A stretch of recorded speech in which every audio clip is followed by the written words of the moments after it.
They're the big question mark in all of baseball, I think. And they just ripped apart that entire roster, saying, "Hey, your historic collapse is inexcusable. We're going to shake things up here and do things our way." Bob, let's talk about the NL East. And we start in Philadelphia, where the Phillies kept pretty much everybody on the roster, and Zach Wheeler is even back. So I think it's fair to say most people there in the city of brotherly love feel pretty confident in what they've got going into 2026. How about you? Well, the certainly the fan. I mean, the front office is very confident. The fans are not. They want to Bichette. They went hard after him. They thought they had him, and they were bitterly disappointed. That was a handshake deal to get Bichette, shake things up. So they're running the whole thing back, which isn't bad. And they won 96 games last year. And like you said, Steve, now they have Zach Wheeler. If they had Zach Wheeler last year in the postseason, they might have beat the Dodgers. They had the Dodgers on the ropes as it is. So yeah, I mean, it's a year older. We'll see. But yeah, I mean, for them, it's World Series or bust. It's been a very good team, and this team is getting older. Speaking of World Series or bust, that's kind of been the thing in Queens where the Mets are shaking things up a little bit. They did get Bo Bichette. They also added Freddie Peralta and Luis Robert Jr. Are these moves enough to move the needle for the Mets?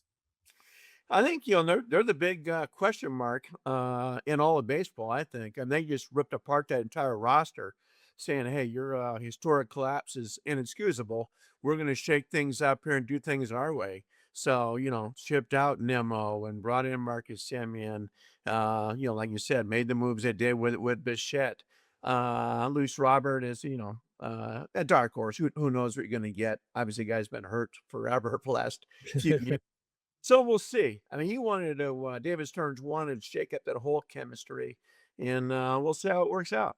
Speaking of things getting shaken up, the Braves have just had terrible injury luck so far this offseason. Do they have a chance to compete with the team that they have on the field right now? I don't see it. I mean, I think they're going to hang around. I mean, Alex Anthopoulos is as good as any GM in baseball. Fabulous job, but they were short on pitching as it is. Lost, three guys already. And then, there's still some free agents out there like Lucas Giolito they've stayed away from. They haven't got any more outfield help after losing Profar for a season-long drug suspension. So we'll see. It's hard to imagine that they're going to make push the Philadelphia Phillies just because they didn't really do much in the offseason.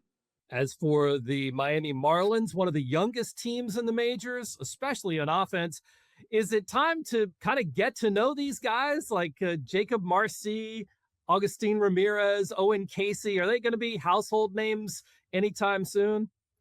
They're sort of knocking the door. It hurts that Kyle Stowers now with the hamstring strain.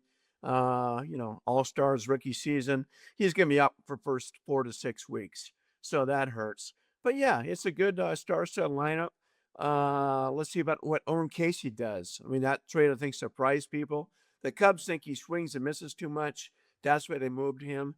We'll see who is wrong or who is right. He looked good in the WBC. So that's, positive development for those guys. I think an interesting thing about the Marlins is, it's a pitcher's park there in Miami, and they've got a couple of really good ones in Sandy Alcantara and a dark horse, maybe Cy Young candidate in Yuri Perez. I like that Marlins team. I think they're going to make some noise there in the East. Yeah, I mean, the big question, Steve, will be what do they do without Contra? I mean, he's a free agent after the year. Do they move him at the trade deadline? They probably do. If he has a strong first half, I think they got no choice, and they keep getting prospects for him. It's hard to imagine, unless they're sitting in first place, that they don't trade him. And finally, in the East, there's the Washington Nationals. A new front office, new manager, but the same old rebuilding story. Any hope for the future there for the Nats, at least the immediate future? No, not the immediate future. I mean, I think it'd be shocking they don't lose 100 games. You could probably say that next year too.